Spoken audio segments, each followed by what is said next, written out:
A KGB, Ladislav Bittman. Capítulo 3. Continuação. A arte da mentira. Toda guerra está baseada na enganação. Geralmente, na guerra, a melhor política é tomar um território intacto. Destruí-lo é medida inferior. O ápice da habilidade é subjugar o inimigo sem lutar. Sun Tzu, estrategista e filósofo chinês. É difícil encontrar em inglês uma expressão que expresse o significado preciso do termo soviético OAS.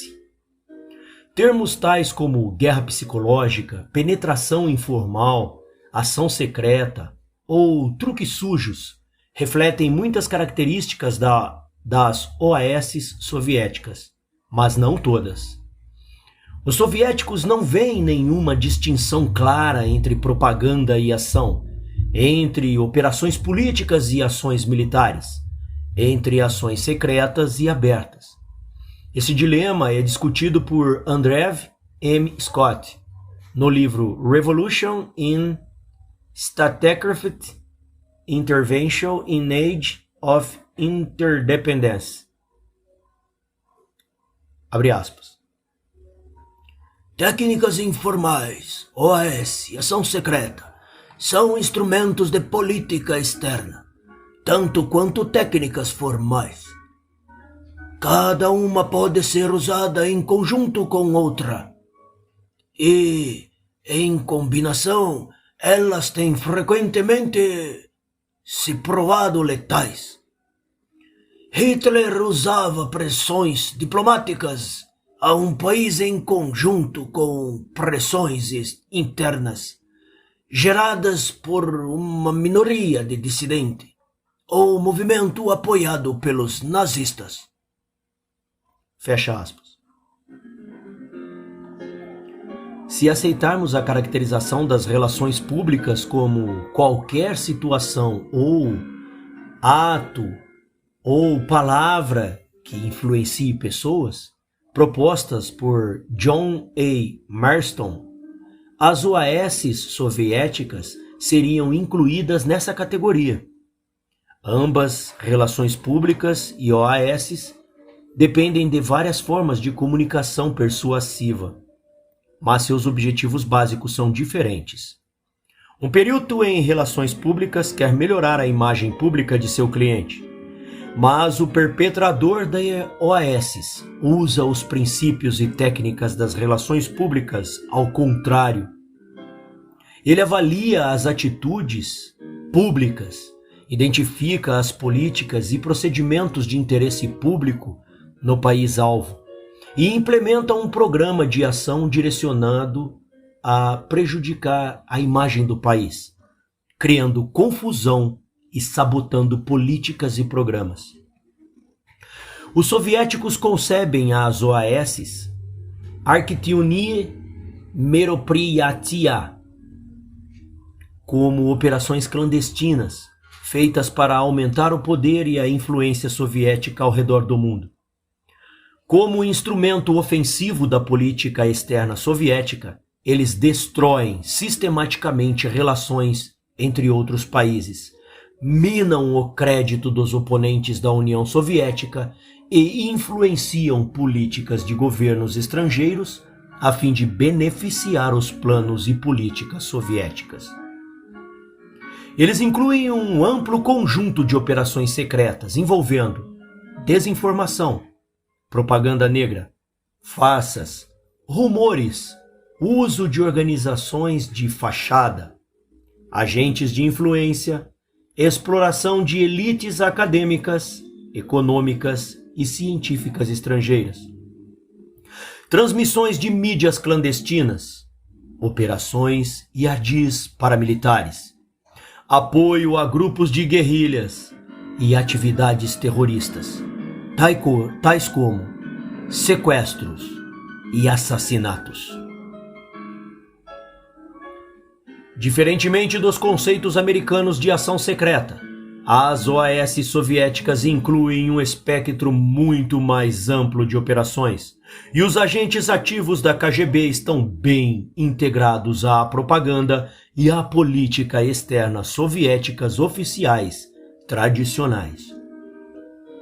A princípio, o principal alvo das OAS soviéticas, os Estados Unidos, é sistematicamente atacado, vilipendiado e acusado de ser o principal obstáculo ao progresso e bem-estar mundiais. Contudo, os soviéticos empregaram as OAS em numerosas ocasiões contra outros países comunistas e aliados, como a Hungria, a Polônia e a Tchecoslováquia. Os soviéticos conduzem as OAS em duas categorias principais.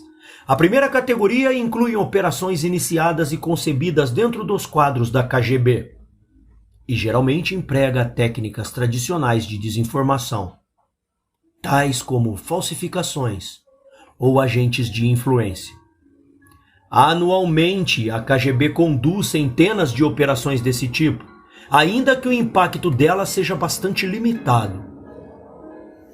A segunda categoria consiste em operações iniciadas, coordenadas e orquestradas pelo Departamento de Informação Internacional do PCURSS ou pelo Departamento Internacional do PCURSS. Tais operações geralmente incluem atividades secretas e abertas e seu impacto é muito mais amplo. Fala pro Cauê virar água lá. 2 dias já. Desculpa, pessoal. Vai retornando. E o Departamento de Informação Internacional foi criado em março de 1978 para otimizar a efetividade da propaganda soviética contra o Ocidente. O Departamento Internacional mantém contato com mais de 70 partidos comunistas, com grupos internacionais tais como o Conselho Mundial da Paz e com os assim chamados movimentos de libertação nacional ao redor do mundo. O processo de criação das OAS se inicia com aquilo que os agentes consideram falhas e vulnerabilidades elementares do mundo ocidental, mas os critérios desses julgamentos de valor não são necessariamente compartilhados pelos peritos ocidentais em política externa.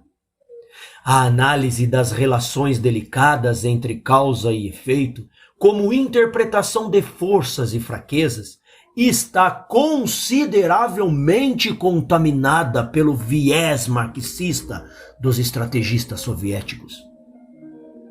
As crenças americanas na ética contratual, na conduta das relações internacionais, o conceito de reciprocidade, a função de diplomacia, o papel da imprensa e noções de soberania e liberdade são descontadas como slogans propagandísticos vazios desprovidos de substância.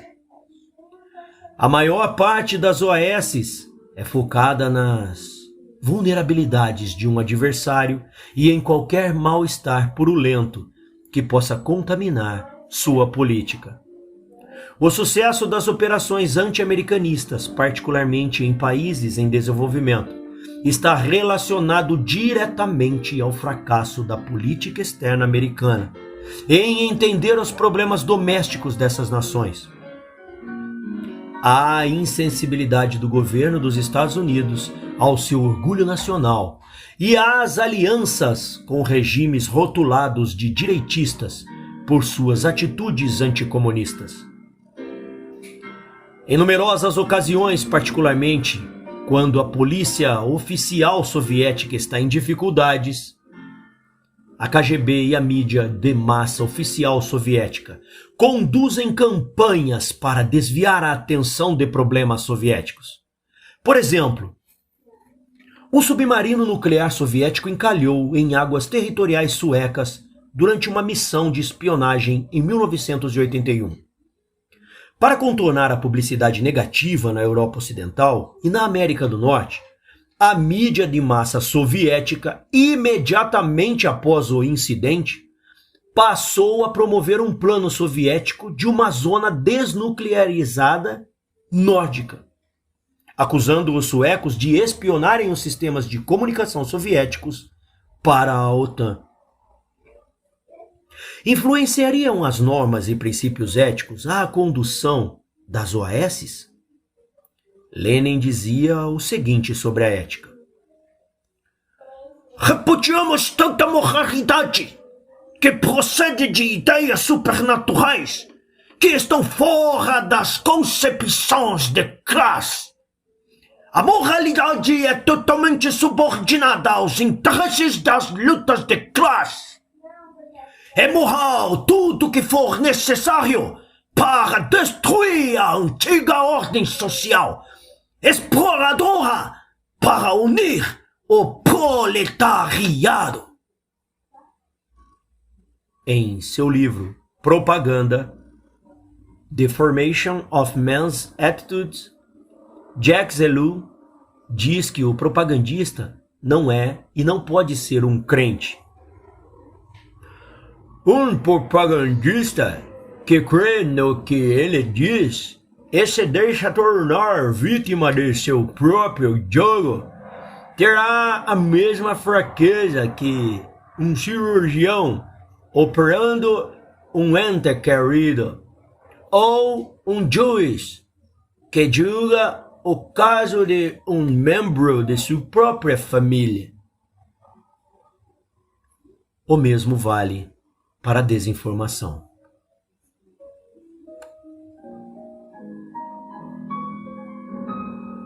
Todos os serviços de inteligências efetivos montam operações que violam gravemente as leis dos seus adversários. De fato, a efetividade de qualquer serviço de inteligência é diretamente proporcional à sua capacidade de quebrar as leis de seu adversário. A complexidade e a natureza altamente secreta dessas operações, às vezes, levam um serviço de inteligência a quebrar as leis do seu próprio país. Os serviços comunistas já conduziram operações em conflito direto com os preceitos básicos do marxismo-leninismo. Sendo assim, a ética não representa nenhum problema para as OAS soviéticas.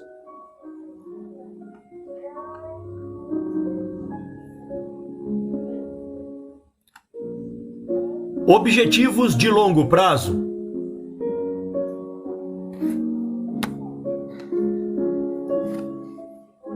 Os especialistas em desinformação de Moscou sabem que uma única ação secreta, embora concebida com precisão e executada com habilidade, não pode perturbar o balanço de poder entre a Aliança Ocidental e o bloco comunista.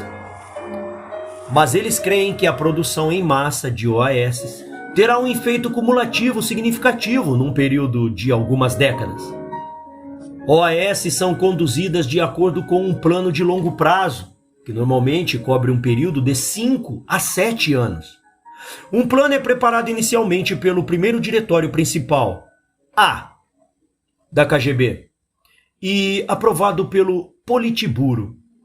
Guiados por conselheiros soviéticos, cada sistema satélite então formula seu próprio plano de longo prazo para as operações diretamente relacionadas aos assim chamados interesses nacionais e para as operações caracterizadas como responsabilidade internacionais. A segunda categoria de operações é a dominante.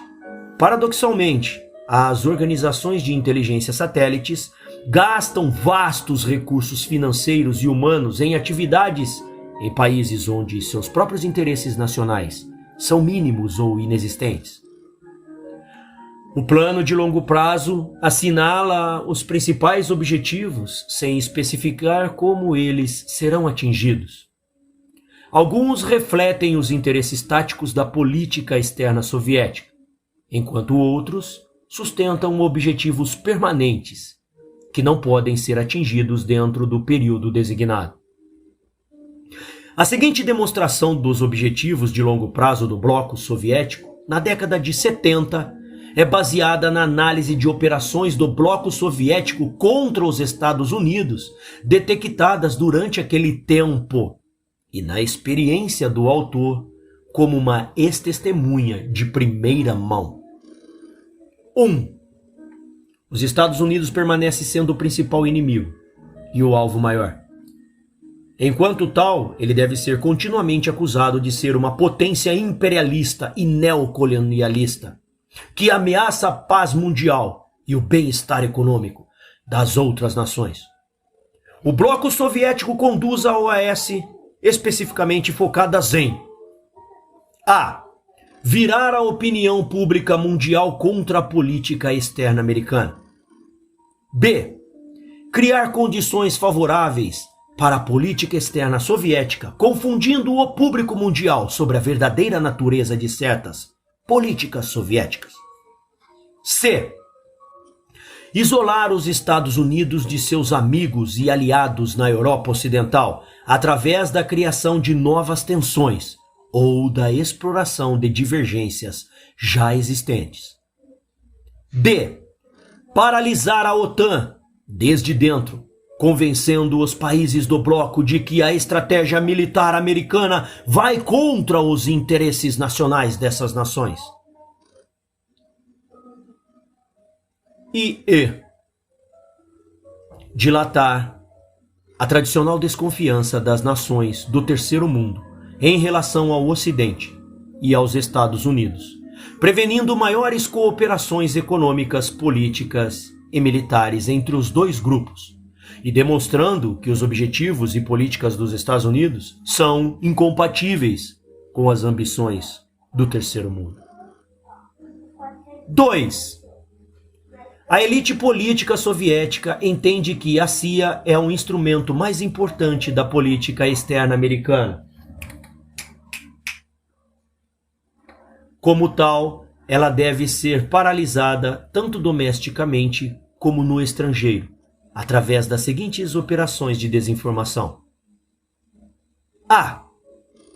Capitalização da contínua desmoralização, do descontentamento, da frustração e do sentimento de culpa dentro dos quadros da CIA, estimulando mais deserções ou espiões ou exposições públicas das operações da agência.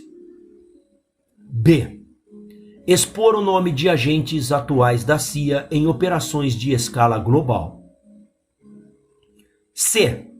Rotular oficiais da política externa, correspondentes e executivos americanos radicais, como sendo membros dos quadros da CIA. E D. Criar a opinião de que a CIA trabalha não apenas contra o bloco soviético e o terceiro mundo, mas também contra aliados americanos no Ocidente, no norte e no sul da Europa, e rotular a agência como a principal fonte do terrorismo internacional. 3. Diferentemente da desinformação política, que é, de maneira geral, mas não exclusiva, de responsabilidade da KGB, joguetes militares são coordenados em conjunto com o Estado-Maior das Forças Armadas Soviéticas e a GRU. Os soviéticos se fiam na enganação nesta área para a. Enganar os peritos do exército americano e os oficiais do governo da verdadeira força, estratégia e planos das Forças Armadas do Bloco Soviético, incluindo a localização de bases de lançamento de mísseis e de bases de armazenamento de armas nucleares. B. Enviar sistematicamente mensagens distorcidas sobre o significado de certas manobras e exercícios militares soviéticos no território do bloco soviético. E C. Influenciar a opinião pública americana e mundial contra os programas militares dos Estados Unidos. 4. Mas o tipo militar de ação secreta vai além da disseminação de mensagens enganosas. Os objetivos a longo prazo incluem a desmoralização física e política das unidades militares americanas posicionadas no exterior, através do encorajamento do uso de drogas e da exposição dessas unidades a uma propaganda sistemática voltada ao enfraquecimento do moral e da disposição para lutar pelos interesses da política externa americana. B. O fornecimento de material prejudicial às tropas americanas para a imprensa local dos países em que elas estão posicionadas, no intuito de promover direta ou indiretamente sua retirada. C. A criação de conflitos e o desvirtuamento de conflitos já existentes entre a população do país anfitrião e as tropas americanas. E C. A promoção de apoio financeiro aos partidos políticos, organizações e movimentos locais que advoguem pela retirada das tropas americanas. 5. Serviços de inteligência no bloco soviético se fiam em operações secretas e abertas nos assuntos domésticos americanos para a. Construir uma rede de agentes de influência dentro da burocracia federal a fim de manipular o processo de tomada de decisão. B. Penetrar na mídia americana. C. Conduzir campanhas maliciosas contra presidentes, congressistas e outras figuras públicas consideradas hostis ou perigosas pelas lideranças soviéticas. C. Conduzir operações que criem tensões radicais dentro da sociedade americana. E prevenir que as minorias étnicas vindas do leste europeu formem blocos unificados nos Estados Unidos e destruir a reputação pública e proeminentes de líderes integrados do leste europeu que mantenham sentimentos fortemente anticomunistas. 6. O principal objetivo a longo prazo da guerra econômica e da desinformação soviética é privar a economia americana de recursos vitais à sua prosperidade e crescimento, e influenciar as relações econômicas americanas com o estrangeiro para o benefício da União Soviética. O que se consegue a. Confundindo propositadamente o Ocidente a respeito da economia soviética e de suas necessidades. B. Ajudando os negociantes soviéticos a obter os mais vantajosos acordos comerciais internacionais com companhias americanas e de outros países. C. Manipulando o governo internacional, por exemplo, ouro, para o benefício da economia soviética.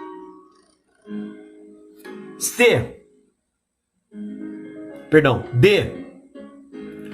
Usando o comércio internacional para influenciar a política em países de terceiro mundo.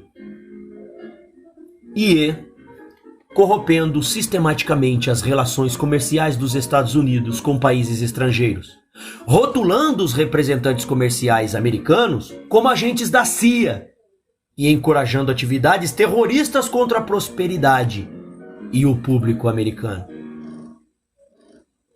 7. No início da década de 1950, a KGB e os serviços satélites criaram departamentos especiais para a coleta de informações científicas e tecnologias no estrangeiro. Um decênio mais tarde, os especialistas em desinformação deram um novo passo adiante e começaram a considerar os desenvolvimentos da desinformação científica e tecnológica, a fim de A. Confundir cientistas e especialistas em tecnologia americanas, europeus, ocidentais e japonesas a respeito do estado dos projetos de pesquisa soviéticos, particularmente aqueles de natureza militar. B. Paralisar projetos científicos ocidentais considerados importantes para o futuro da competição militar e econômica entre o Oriente e o Ocidente.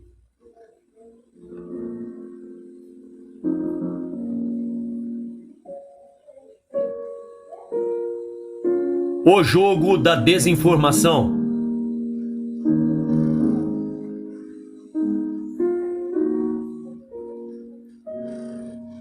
Ao prendê-lo, em 28 de junho de 1982, sob 3 acusações de abuso de menores, a polícia britânica não imaginava que Geoffrey Arthur Prime fosse um dos mais importantes espiões comunistas do período pós-Segunda Guerra Mundial.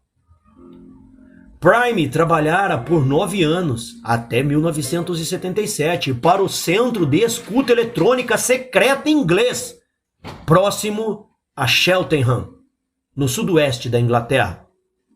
A essa altura, o centro empregava mais de 10 mil funcionários ao redor do mundo, em locais tais como a Escócia, Chipre e Hong Kong, onde 24 horas por dia eles escutavam as comunicações de poderes estrangeiros, via rádio, TV e satélite, e as transmitiam para o centro em Cheltenham.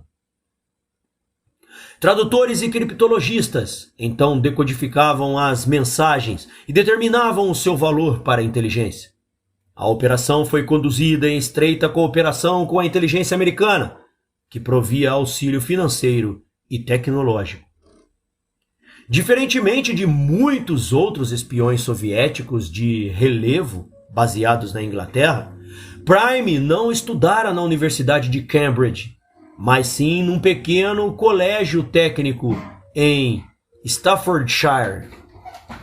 Fora recrutado pelos russos no início dos anos 60, quando, como membro da Força Aérea Real, estava posicionado em Berlim Ocidental. Seu desvio sexual tornou seu recrutamento muito mais fácil. Durante seus 9 anos no centro da escuta anglo-americano, Prime foi considerado um companheiro estranhamente quieto, reservado, mas de qualquer forma agradável, e ninguém suspeitava de suas estranhas escapadas sexuais ou seus contatos com os russos. Prime tinha acesso a gravações e transcrições de todas as comunicações soviéticas, via satélite, telefone e rádio, interceptadas. Tal material permitiu que os soviéticos identificassem muito rapidamente não apenas quais códigos haviam sido quebrados, mas também como e, eventualmente, por quem. Isso lhes permitiu mudar os códigos e alimentar o sistema de escuta com uma torrente massiva e constante de desinformação. Muitas decisões de sérias consequências para a defesa da Europa Ocidental e dos Estados Unidos foram baseadas em informações deliberadamente distorcidas pelos especialistas em inteligência soviéticos. Após deixar a agência em 1977 por razões ainda obscuras, Prime se sustentou como taxista e depois como representante de vinhos para restaurantes e hotéis. Mas, até o fim, manteve contato com os soviéticos. Em novembro de 1982, declarou-se culpado de espionar para os soviéticos durante um período de 15 anos e foi sentenciado a 33 anos de prisão por espionagem e mais 3 anos adicionais pelas acusações morais que conduziram à sua prisão.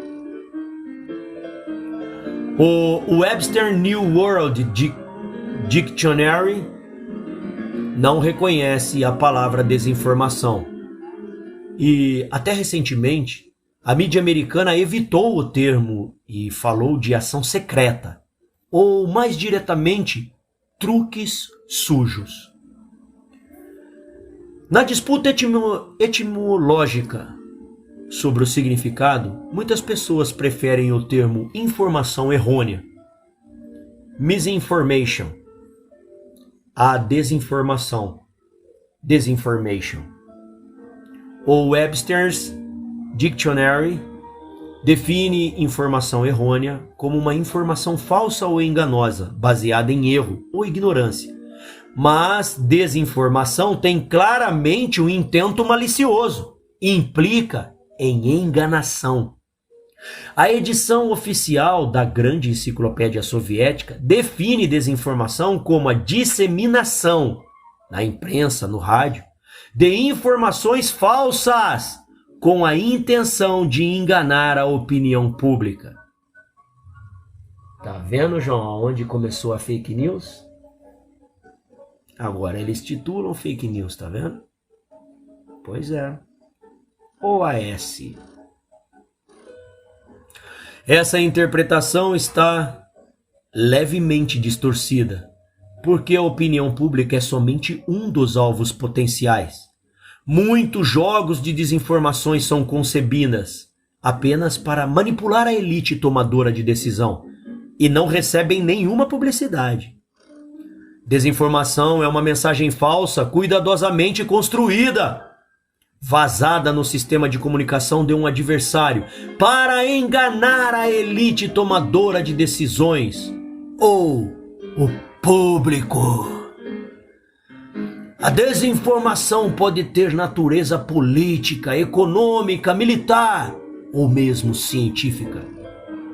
Para ter sucesso, toda mensagem de desinformação deve corresponder, pelo menos parcialmente, à realidade ou a visões geralmente aceitas, especialmente quando a vítima avisada já tem experiência com tais práticas de propaganda. Entendeu aí, João? Isso aqui se chama misturar verdade com mentira. Pôr um pouquinho de mentira, um pouquinho de verdade. Vai aprendendo aí, João. Como é que você foi enganado? Sem um grau considerável de informação plausível e verificável, é difícil conquistar a confiança da vítima. O manual da KGB discute o papel da desinformação nos seguintes termos. Abre aspas. A desinformação estratégica auxilia a execução das tarefas do Estado e é direcionada a enganar o inimigo a respeito dos aspectos básicos da política estatal, do estado econômico militar, dos sucessos técnicos científicos da União Soviética. A política de certos estados imperialistas com respeito a cada um e a outros países, as tarefas específicas de contra-inteligência dos órgãos de segurança nacional, a prática de desinformação em assuntos estratégicos cai sob a jurisdição do governo, dos ministérios e comitês apropriados e do alto comando das Forças Armadas do país. Os órgãos de segurança nacional constantemente prestam auxílio a outros departamentos a respeito deste assunto. A desinformação tática torna possível realizar as tarefas individuais da desinformação estratégica e, com efeito, compreende o principal trabalho de desinformação dos órgãos da segurança nacional. Fecha aspas. Desinformação é um tipo de joguete no qual os participantes desempenham um de 3 papéis: operador, adversário ou agente inconsciente. O operador é o autor e condutor de uma operação. O adversário pode ser um estado estrangeiro, suas autoridades governamentais, ou mesmo cidadãos privados. Os Estados Unidos, a República Federal da Alemanha, a Inglaterra, Israel e República Popular da China são frequentemente arrolados no papel do adversário. O agente inconsciente é um jogador que não conhece seu verdadeiro papel e é explorado pelo operador como um meio de atacar o adversário. Um agente inconsciente também pode ser o alvo de contra-operações de um adversário que o confunde com o verdadeiro operador. O papel do agente inconsciente é frequentemente reservado a personalidades, Anitta, e agências, ou a imprensa, plim plim, plim plim, de países em desenvolvimento. Os papéis do adversário e do agente inconsciente não estão necessariamente limitados a fronteiras nacionais, mesmo que assim seja na maioria dos casos. Os papéis dos adversários e do agente inconsciente podem também ser desempenhados por agências governamentais, instituições ou mesmo indivíduos privados dentro de um dado país. Em uma versão do jogo, o operador ataca indiretamente o adversário através de um agente inconsciente. Operador, agente inconsciente, adversário. Neste caso, o operador concentra seus esforços em influenciar as ações do agente inconsciente, que voluntariamente, embora sem sabê-lo, assume o papel indireto de operador e ataca o adversário por sua própria iniciativa. Isso ocorre mesmo com o risco de se tornar o alvo de contra-operações por parte do adversário. Famoso idiota útil. Operador, agente consciente, adversário. Em outra versão, o operador ataca o adversário, que se defende, mas sem evidências claras e concretas do contrário. Confunde o agente inconsciente com o operador real. Dessa maneira, o agente inconsciente se torna o alvo de contra-operações por parte do adversário e age para se defender. Essa ação, por seu turno, leva a uma rodada de ataques e acusações entre o adversário e o agente inconsciente, para a vantagem do operador. Ou seja, tira da reta e põe o do idiota útil. Este último... isso aí fui eu que falei, viu, pessoal? Não está no livro. É que eu estou explicando pro João aqui, que é um comunista aí, em processo de conversão. Este último pode incluir essa eventualidade em seu plano de operação básico, mas ele pode também recorrer a essa tática sob uma base contingente. Em mais uma outra versão, o operador ataca diretamente o adversário, que não quer ou não pode interpretar tal ataque como uma hostilidade. Operador, adversário. Ao invés disso, ele o interpreta como uma consequência das suas próprias dificuldades, ou como um elemento do curso natural dos eventos, e não o categoriza como um ataque per si.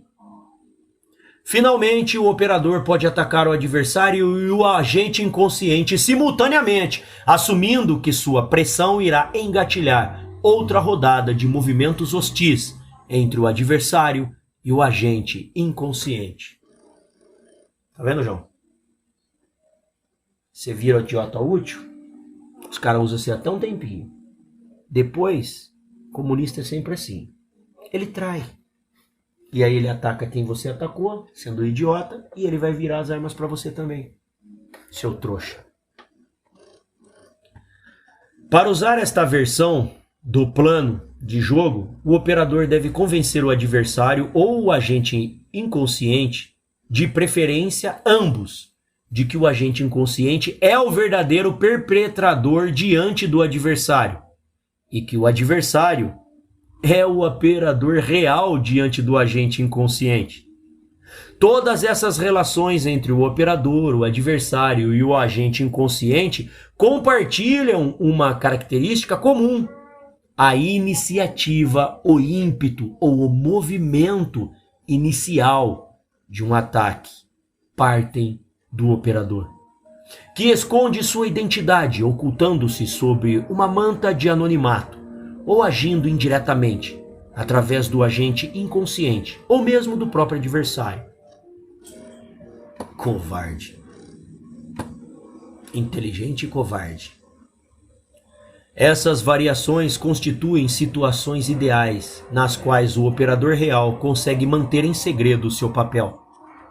Há, claro, casos em que o operador fica parcialmente ou completamente exposto e sujeito a contra-operações da parte do governo do país-alvo.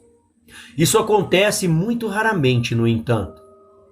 Mesmo que um adversário ocasionalmente mate a charada de alguma operação, normalmente ele não tem evidência suficiente para identificar o operador ou para provar sua culpa para além de uma sombra de dúvidas. Continua no próximo capítulo.